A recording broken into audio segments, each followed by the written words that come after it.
diz revelação de Jesus Cristo. E nesta revelação que o Senhor Jesus Cristo deu para o apóstolo João, se enquadra aqui 7 igrejas, as 7 igrejas da Ásia. Interessante observar que este número 7 é um número no simbolismo, porque o livro do Apocalipse ele é escrito com um simbolismo muito grande. E a própria Bíblia explica esse simbolismo do livro. No período intertestamentário, ou seja, quando termina o Antigo Testamento, em Malaquias, e antes de começar o Novo Testamento, em Mateus, Deus não envia um profeta canônico. Ou seja, as Escrituras, parece que elas fazem uma pausa, as Escrituras canônicas, elas fazem uma pausa, terminam ali no Antigo Testamento, em Malaquias, e 400 anos depois, ela volta a ser escrita agora, através dos Evangelhos, através de Levi, que é o Mateus. Durante esses 400 anos, o povo judeu produziu literatura, e foi muito comum nesse período da cultura judaica, que as literaturas elas eram recheadas de simbolismos. Então os judeus eles estavam tão acostumados aos simbolismos, que eu me arrisco a dizer, opinião pessoal minha, eu me arrisco a dizer que os judeus convertidos do primeiro século, eles entenderam o livro do Apocalipse com muito mais facilidade do que nós hoje no século XXI. Porque todo esse simbolismo que é usado no livro do Apocalipse, ele é retirado das próprias Escrituras. E havia 400 anos da cultura judaica produzindo livros falando sobre essas simbologias. Então, irmãos, não existe opinião humana para interpretar o livro do Apocalipse, mas sim a pesquisa da própria Bíblia, que cada um daqueles simbolismos está sendo ensinado na própria Escritura. E esse número 7, ele representa, segundo essa simbologia toda, ele representa uma perfeição e uma totalidade. Então, quando Cristo manda João, Cristo que é o autor da carta, das cartas, manda João escrever 7 cartas para as 7 igrejas da Ásia, com certeza essas 7 cartas tornaram-se canônicas, porque elas são cartas para a igreja hoje. É a totalidade e a perfeição. E a palavra de Cristo, ela não para no tempo, ela continua sendo exatamente como foi revelada nas Escrituras. Ao contrário, ela é viva e eficaz, e ela vai se renovando sem que haja nenhum tipo de mudança do que está escrito. Então eu quero dizer para os irmãos que a Ásia era a província do Império Romano que compreendia a parte ocidental da Ásia Menor, que é onde hoje está a Turquia. A Turquia é um país que ela é uma porta de entrada entre a Europa e a Ásia. E João estava exilado na ilha de Patmos, e da ilha de Patmos ele conseguia ver essa costa da Turquia, aonde estavam essas igrejas. E essa carta, essas 7 cartas que Cristo manda escrever para as igrejas, elas têm uma representatividade muito grande nas igrejas hoje, do século XXI. As 7 cidades eram ligadas entre si por estradas, e eram cada uma delas os principais centros dos seus distritos.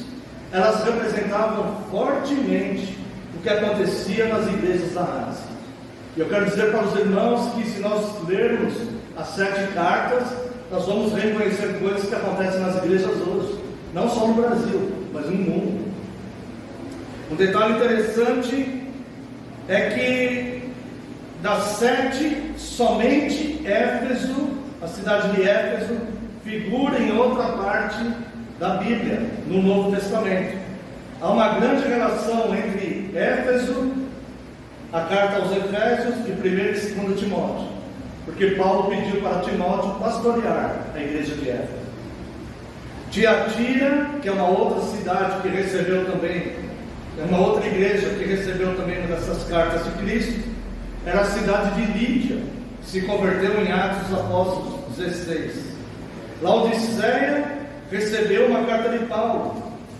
Paulo, quando escreve aos Colossenses, pede que a carta aos Colossenses seja lida na igreja de Laodiceia. Havia uma proximidade, uma estreita ligação entre Colossos e Laodiceia. Mas as outras não são mais mencionadas nas Escrituras, não são mencionadas em nenhum lugar das Escrituras. A religião dominante durante o período em que foram escritas essas 7 cartas era o culto a Diana. O templo a Diana, que ficava em Éfeso, era considerado uma das 7 maravilhas do mundo. Era um templo enorme, construído em mármore puro, e que quando o sol batia e refletia, as pessoas não conseguiam olhar para aquele templo por causa do reflexo do sol. E eles gritavam: grande é Diana, deusa dos Efésios. Quando o apóstolo Paulo foi pregar o evangelho e organizar a igreja em Éfeso, ele quase foi linchado ali. E as pessoas gritavam: grande é Diana, a deusa dos Efésios. Também, além do culto a Diana, havia um culto ao imperador romano. O principal centro, o imperador, ele exigia ser adorado. E o principal centro da adoração ao imperador romano era na cidade de Pérgamo. Haviam várias divindades, falsos deuses, que eram adorados ali, porque eles eram totalmente pagãos. Eles adoravam Cibele em Esmirna e Sardes, Artemis, que tem uma relação com Diana, em Tiatira, e todos os cultos relacionados a Diana, as suas profetisas eram prostitutas públicas. Os atos do culto a Diana, havia imoralidade sexual na prática do culto. Uma nota importante é que 10 anos após essas cartas serem escritas, Plínio escreveu para o imperador dizendo: os templos pagãos estão quase vazios por causa do cristianismo. 10 anos após serem escritas as 7 cartas do Apocalipse. Nós estamos na contramão disso. Hoje no Brasil, e eu diria até no mundo, nós estamos vendo o declínio do cristianismo e vivendo um momento de neopaganismo, ou seja, o paganismo está tomando força de novo, na inversão moral que está acontecendo na nossa sociedade, nos valores que estão ensinando para os nossos jovens e crianças, através de filmes, de literatura e até mesmo por doutrinações em escolas. Hoje o cristianismo está num declínio e o paganismo está voltando a tomar força. Exatamente o contrário do início, quando o Senhor Jesus manda João escrever para essas 7 igrejas. Você percebe a importância de a igreja ser fiel e forte e firme e não negociar o evangelho por nada? Percebe? É assim que a igreja acolhe de fato aqueles que se sentem sem valor e inquietos, não de fachada, mas por amor. Porque se a igreja acolher somente de fachada, logo essas pessoas estão escandalizadas e decepcionadas com a igreja. Mas a igreja verdadeira, e aqui é de fato uma igreja verdadeira de Cristo, ela acolhe com amor essas pessoas, com o amor fraterno que Cristo ensinou. E é por isso que essas pessoas continuam e abrem seus lagares para que outros possam obter refrigério também, no caminho da adoração. O caráter dessas igrejas: 2 eram muito boas, Esmirna e Filadélfia. Essa igreja pode ser uma igreja muito boa durante todo o tempo até Cristo voltar, porque 2 eram muito boas. 2 eram muito más, Sardes e Laodiceia. 3 eram em parte boas e em parte más, Éfeso, Pérgamo e Tiatira. As boas, Esmirna e Filadélfia, eram formadas por uma classe humilde, de pessoas que eram perseguidas, não só pelos pagãos, mas também pelos judeus ortodoxos. As más, de forma geral, incluíam governantes, eram cristãs de nome, mas mantinham um modo de vida pagão.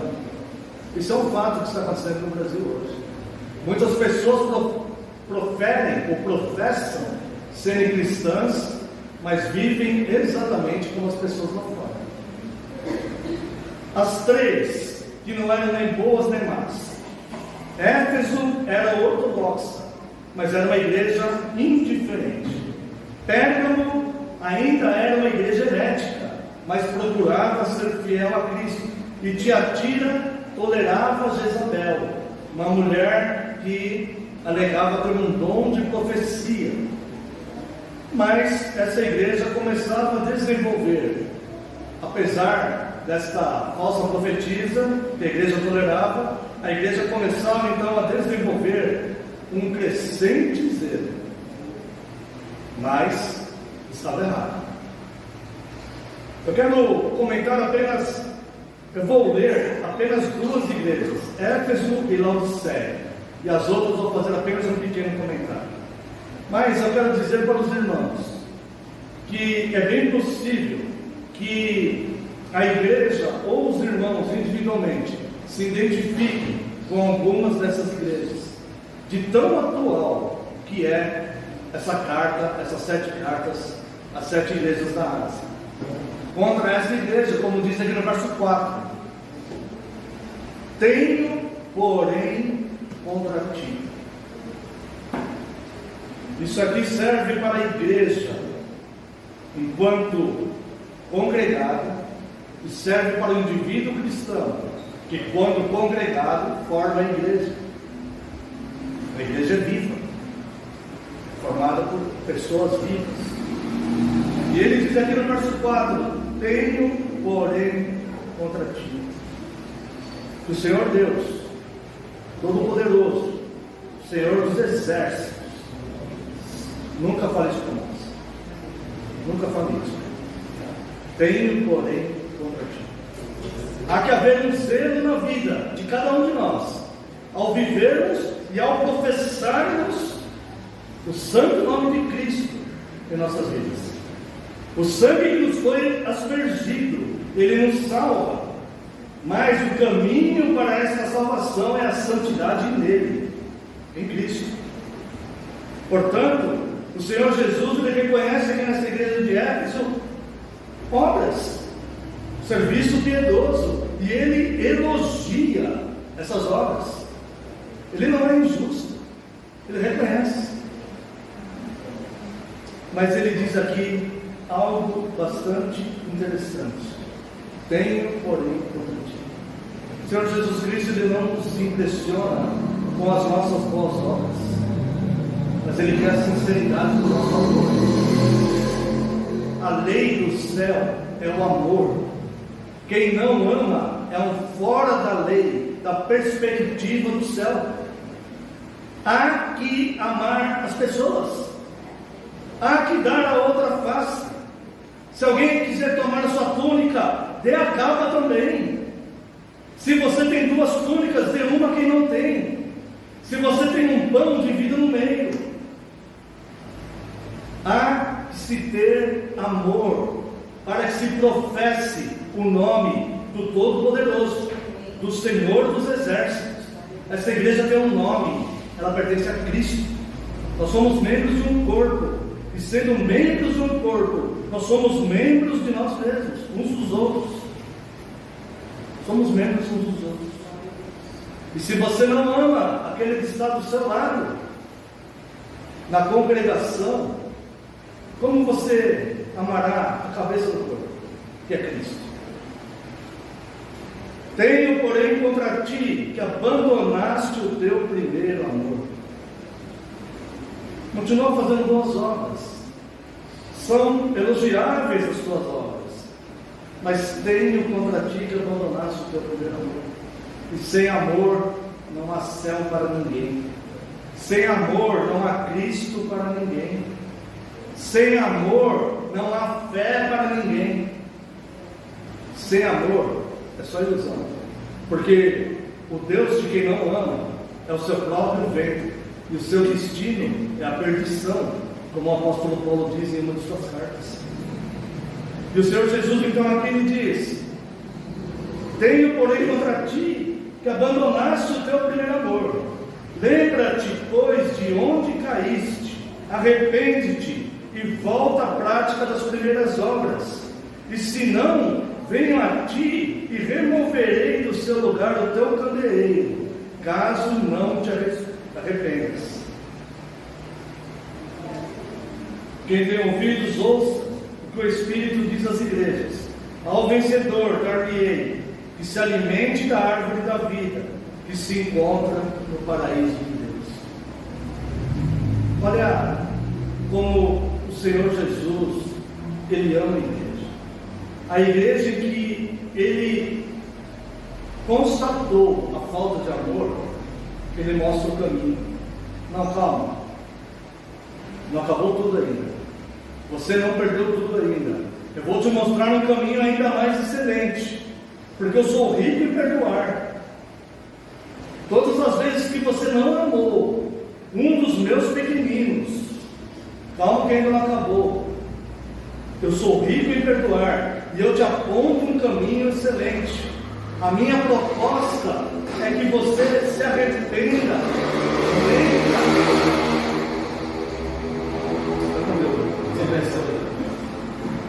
Lembra de onde caíste. Olha que detalhe importante que o Senhor Jesus nos faz despertar na nossa consciência. Lembra aonde você caiu. Faça aí uma varredura na sua memória. Onde foi que eu comecei a esfriar, Senhor? Aonde foi que eu comecei a abandonar o primeiro amor? Aonde foi? Que dia foi? Onde eu estava? O que aconteceu? Alguém me influenciou? Foi minha decisão? Eu nem lembro mais. Mas ele fala: arrepende-te por não amar. Tenho, porém, contra ti que você não está amando. Lembra-te onde caíste, arrepende-te e volta às primeiras obras. Lembra essas obras que eu estou elogiando aqui, que você fez com tanto amor? Volte a elas, mas com amor, porque sem amor não há piedade. Pode haver caridade, pode haver fazer favor para as pessoas, mas não há o serviço piedoso a Cristo. A piedade está relacionada ao serviço com Cristo. Lembra-te, pois, de onde caíste, arrepende-te e volta à prática das primeiras obras. Se não, venho a ti e moverei do teu lugar o teu candeeiro, caso não te arrependas. Não é por mal, não é por mal. É que no paraíso que estamos preparando para a nossa igreja, haverá amor. E se você se recusa a amar, você não vai poder ficar lá. Não é por mal. É porque todos aqueles que nós vamos acolher no nosso paraíso, será como o Salmo 84. Serão acolhidos todos com amor. Mas se você se recusa ao amor, se você recusa a amar, então arrepende-te e lembra-te de onde caíste e volte às primeiras obras. A carta à igreja de Esmirna, eu não vou ler, ela vai do 8 ao 11. Essa igreja sofreu uma tribulação leve, breve, de Domiciano e Trajano. Martirizou um dos santos, um dos cristãos memoráveis, que foi Inácio. Era um dos pais da igreja, tornou-se um dos pais da igreja, discípulo de apóstolos, discípulo do apóstolo João. Essa tribulação de Domiciano e Trajano martirizou Inácio. Mas essa igreja, ela sofreu essa tribulação breve, mas se conservou até hoje. Existe uma igreja extremamente forte nessa cidade de Esmirna, que hoje na Turquia se chama Izmir. É separado, Izmir. Depois a igreja de Pérgamo, que vai do 2, capítulo 2, de 12 a 17. Essa igreja aqui foi inventado o pergaminho. Por isso que o pergaminho chama pergaminho, porque foi inventado na cidade de Pérgamo. Ali na descrição Jesus fala: eu sei que vocês têm dificuldades aí, porque é onde está o trono de Satanás. Jesus fala isso na carta. Depois você lê lá, por questão de tempo eu não vou ler. Apocalipse 2, 12 a 17. Aqui, nessa cidade, havia a estátua do imperador romano, onde as pessoas eram obrigadas a adorá-lo. Os romanos conquistaram todo o seu mundo conhecido da época. Foi a maior globalização que existiu antes da era da internet. E eles conquistaram todo o mundo civilizado da sua época. E eles, para não incitar, para não permitir que houvesse uma rebeldia dos povos conquistados contra eles, eles permitiam que aqueles povos adorassem os seus deuses. Mas eles só faziam uma exigência: que deveriam adorar o imperador romano também. E como eles eram pagãos, eles adoravam vários deuses, eles adoravam também o imperador romano. E é por isso que os cristãos eram perseguidos pelo Império Romano, porque os cristãos se recusavam a adorar o imperador romano. E a estátua do imperador estava nessa cidade de Pérgamo. Por isso Jesus fala: onde está o trono de Satanás? Tiatira, capítulo 2, de 18 a 29, o Senhor Jesus se apresenta dizendo que tem olhos de fogo e pés de bronze. Para Jesus se apresentar assim para uma igreja, é sinal que alguma coisa ali não estava bem, alguma coisa estava errada. E essa igreja tolerava uma falsa profetisa chamada Jezabel. Essa daqui, obviamente, não era Jezabel, a mulher de Acabe, já havia morrido séculos antes. E nós não sabemos se o nome dessa profetisa era de fato Jezabel, ou se o Senhor Jesus coloca esse nome aqui para definir essa falsa profetisa como a profetisa de Baal, que era Jezabel, mulher de Acabe. E ele diz: essas coisas vos escreve para essa igreja, aquele que tem os olhos de fogo, que vê o erro e vai consumir, e os pés de bronze, que vai esmigalhar. Tenho contra ti que toleras uma falsa profetisa falando em meu nome. E eu não vou ler aqui, mas se você for ler aqui, você vai ver palavras duras de Jesus falando acerca dessa mulher, sobre os filhos dela, como a mão dele pesaria sobre essa mulher, com morte e doença. E ele diz aqui: mas aqueles que estão na igreja e que não se submetem a ela, que não toleram essa falsa profetisa, estes conservariam a salva. Também a carta de Sardes vai no capítulo 3, do verso 1 ao 6. Só diz ali que haviam poucos cristãos verdadeiros a serem salvos. A maioria da igreja se perdeu. Mas esses poucos, Cristo fala que seriam salvos. É possível haver pessoas salvas em igrejas infiéis. É possível acontecer isso. Portanto, não julgue as pessoas que estão em outros ministérios. Não julgue. Tenha amor por eles. Mesmo que você perceba que em um lugar ou outro pode ser uma seita ou um erro, alguma coisa. Mesmo assim, respeite. Porque nós não sabemos por quem o Senhor Jesus, para quem o Senhor Jesus vai aspergir aquele sangue salvador. Mas é necessário corrigir e ensinar. É necessário haver uma reforma. Hoje não é mais possível, como a igreja estava desviada. No século XVI, os reformadores corrigiram a igreja, trouxeram a igreja de volta para as Escrituras. Hoje não é mais possível fazer isso.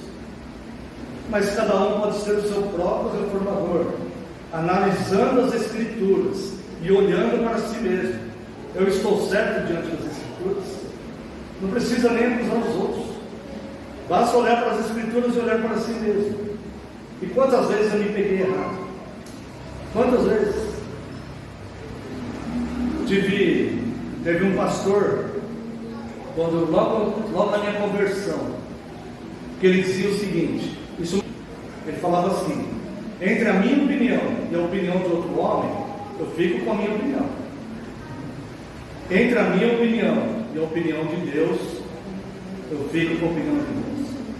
Eu abaixo a cabeça e eu admito meu erro.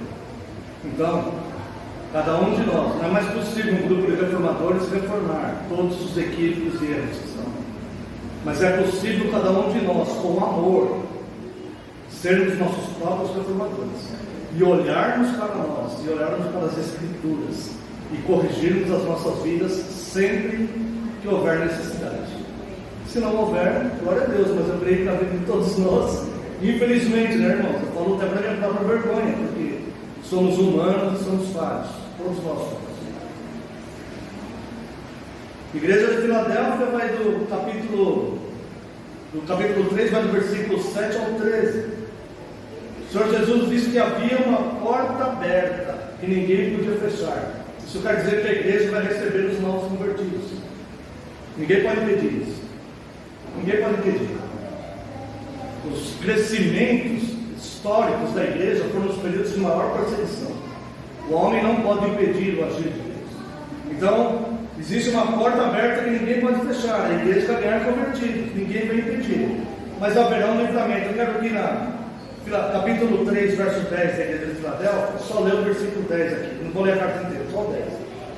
Porque guardastes a palavra da minha perseverança, também eu te guardarei da hora da provação, que há de vir sobre o mundo inteiro, para experimentar os que habitam sobre a terra. Sabe o que quer dizer isso? A grande tribulação tão falada, ela virá. A igreja sofrerá também na grande tribulação. Mas há poder no Todo-Poderoso para preservar dessa grande tribulação todos aqueles que se esmeram para serem fiéis. Não sei se ele fala isso com todos os fiéis, mas há poder dele para guardar. E ele diz aqui para essa igreja, ele diz: a tribulação virá no mundo inteiro, mas vocês eu vou guardar.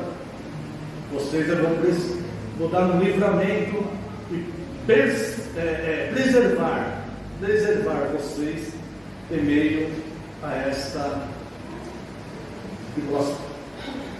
E para terminar, meus irmãs, a carta à Laodiceia eu vou ler, aqui no capítulo 3, verso 14. Ao anjo da igreja em Laodiceia escreve: essas coisas diz o Amém. O Novo Testamento, originalmente, ele é escrito em grego. O Amém quer dizer a verdade. No idioma original, no grego, quando você já viu aí nas Escrituras, várias vezes Jesus falando assim: em verdade vos digo. Né? A palavra verdade em grego é aletéria.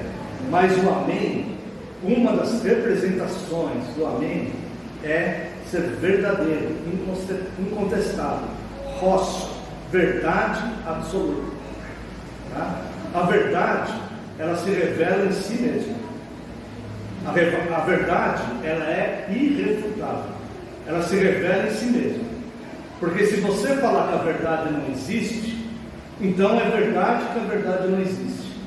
Para ser verdadeira é necessário ser verdade. Então, a verdade existe e ela se revela por si mesma.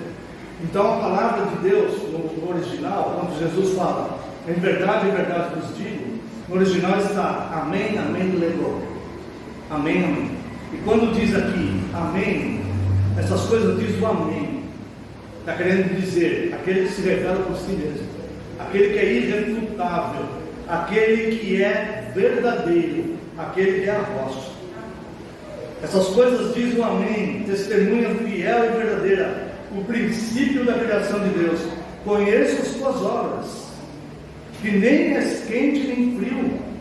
Quem dera fosses quente ou frio. E o Senhor nos livre de ouvir do Senhor Jesus, o verso 16, porque Jesus é de fato o amor que veio buscar esse amor perdido, mas é de fato também aquele que exerce o juízo. Assim, porque és morno e nem és quente nem frio, estou a ponto de vomitar-te da minha boca. O Senhor Jesus nos livre disso. Porque é melhor ser quente ou frio. Quente é o fervoroso na fé. O frio é aquele que ainda não foi alcançado. Ele não conhece, ele está lá fora. Ele pode ser alcançado. Mas o morno, aquele que já participou dessa comunhão santa, já esteve nas nossas festas, já ouviu falar do Rei do Universo e não se importa em ser morno, esse será vomitado da boca de Cristo. Glória a Deus por ouvirmos isto enquanto há tempo. Glória a Deus por, durante um período da nossa vida, nós tomarmos consciência disso e não sermos pegos de surpresa, porque passamos uma vida inteira ouvindo falar de um Jesus bonzinho e promessas de prosperidade, e ninguém nos alertou sobre o que está escrito.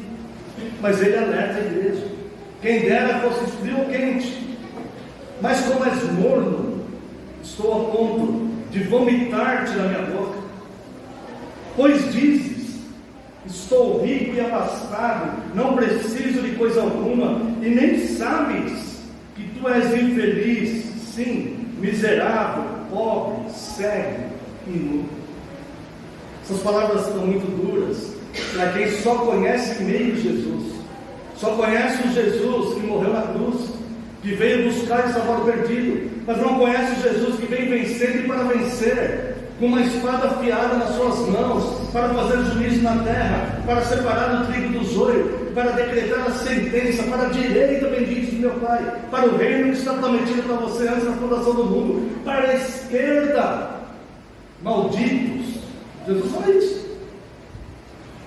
Para a esquerda, pois não vos conheço. Não foi assim na parábola das 10 virgens? 5 tinham a lâmpada e o azeite. A lâmpada das Escrituras, e o azeite é o Espírito Santo. As Escrituras não acendem na tua vida se o Espírito Santo não iluminar elas para você. Sabia disso? Você tem que orar para o Senhor, ilumina. Essa palavra já está revelada, não tem novas revelações. A palavra do cânone já está encerrada nas Escrituras. A palavra está revelada, e ela vai te falar como que está escrito há mais de 2000 anos. Ela vai te falar na tua vida de hoje, no dia de hoje, o que você precisa. E aqui só vai acontecer isso quando o Espírito Santo iluminar na sua mente, no seu coração, na sua alma, essa palavra já revelada. Não há segredo, é isso. Então a palavra, elas tinham a palavra e tinham o Espírito. Elas tinham azeite, elas tinham a lâmpada e tinham azeite. Então a lâmpada acendida. As 5 nécias, e um dos sinônimos de nécio, nécio é tolo, mas um dos sinônimos de nécio é absurdo. Absurdo. 5 eram nécias, agiam absurdamente, tolas. Elas tinham só a lâmpada, elas conheciam a palavra revelada, mas não tinham o Espírito Santo iluminando a palavra delas. Muito técnico, né? Isso serve muito para nós, né? Reformados muitas vezes, né? Muito técnico na palavra, mas não tinha o Espírito. É assim. Então tem que ter a lâmpada e tem que ter o azeite. E aqui diz, verso 17: pois dizes, estou rico e abastado e não preciso de coisa alguma, e nem sabes que tu és infeliz, sim, miserável, pobre, cego e nu. Mas Jesus vem de novo mostrando o caminho. Olha, você está nessa situação aí, ó, infeliz, miserável, pobre, cego e nu. Mas calma, que ainda não acabou tudo para você. Vou te mostrar um caminho mais excelente. Quem tem ouvidos, ouça o que o Espírito diz às igrejas. Aconselho-te que de mim compre ouro refinado pelo fogo, para te enriqueceres, vestiduras brancas para te vestires, a fim de que não seja manifesta a vergonha da tua nudez, e colírio quando gires os olhos, a fim de que vejas. Eu repreendo e disciplino a quantos amo. Sê, pois, zeloso, arrepende-te. Agora, para mim, o mais aterrador, que mais assusta, estarrecedor, é o verso 20, que é tão mal usado no nosso país. Eis que estou à porta e bato. Se alguém ouvir a minha voz e abrir a porta, entrarei em sua casa, cearei com ele e comigo. As pessoas usam esse versículo aqui para evangelizar os ímpios de fora. Cristo não está falando isso aqui para os ímpios de fora. Para a vergonha de toda a igreja durante todos os séculos. Cristo está falando isso para a igreja. Eis que estou fora, eis que estou à porta e bato. Uma igreja que professava o nome de Cristo, mas Cristo falava: estou aqui fora. Vocês estão aí dentro? Eu estou aqui fora. Estou batendo na porta. Se alguém daí de dentro ouvir o que eu estou falando, mesmo que a maioria da igreja seja morno, seja vomitado na minha boca, mas se alguém aí dentro ouvir e abrir a porta, então eu vou entrar, cearei com você e você será comigo. Os judeus só ceavam, não sei se ainda é assim hoje, né? Culturalmente, os judeus só ceavam com aquele que ele tinha muita relação, muita intimidade, muita proximidade, né? Eu creio que os judeus ortodoxos mesmo ainda são assim.